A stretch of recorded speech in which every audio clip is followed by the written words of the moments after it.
স্ত্রীর কাছেও যায়নি, ভারতের কোচ হয়ে যা বললেন মর্কেল। তো প্রিয় বন্ধুরা, খেলাধুলা বিষয়ক সকল তথ্য পেতে এই চ্যানেলটি অবশ্যই সাবস্ক্রাইব করে রাখবেন এবং বেল আইকনটি অন করে রাখবেন। আইসিসি ইভেন্ট থেকে শুরু করে র্যাঙ্কিং, ক্রিকেটের সবখানেই এখন ভারতের দাপট। সেই দলটির পেস বোলিং কোচ হিসেবে নিয়োগ পেয়েছেন দক্ষিণ আফ্রিকার সাবেক পেসার মর্নে মর্কেল। নিজের প্রথম অ্যাসাইনমেন্ট হিসেবে বাংলাদেশের বিপক্ষে সিরিজ খেলতে তার দল। 19 আগস্ট বাংলাদেশের বিপক্ষে চেন্নাই টেস্ট সামনে রেখে এখন জাসপ্রীত বুমরাহ, মোহাম্মদ সিরাজদের প্রস্তুত করছেন মর্কেল। তবে তার আগে অনুশীলনে এক ফাঁকে জানিয়েছেন ভারতীয় দলের কোচ হওয়ার অনুভূতির কথা, যা বলতে গিয়ে স্ত্রীর কথা টেনে এনেছেন মর্কেল। ভারতের প্রধান কোচ হিসেবে নিয়োগ পাওয়ার পর মর্কেলকে পেস বোলিং কোচ করার কথা বোর্ডের সুপারিশ করেন গৌতম গম্ভীর। পরে বোর্ড থেকে সবুজ সংকেত পরে মর্কেলকে সরাসরি ফোন দেন গম্ভীর।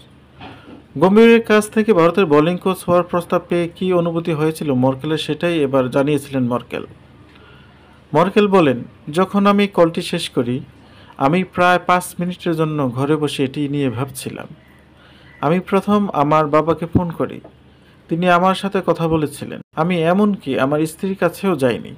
সাধারণত স্ত্রীর কাছেই প্রথম যায়, কিন্তু এবার আমি আমার বাবার সঙ্গে কথা বলেছি। একজন ক্রিকেট ভক্ত হিসেবে কী ঘটতে চলছে তা উপলব্ধি করা আমার জন্য একটি বিশেষ মুহূর্ত ছিল, তাই আমি এটি প্রায় 5 থেকে 7 মিনিট উপভোগ করেছি। প্রথমে নিজে এবং পরে পরিবারের সাথে ভোগ করে নিয়েছি। এটি একটি সুযোগ এবং আমি খুব আনন্দিত যে আমি এখানে আছি।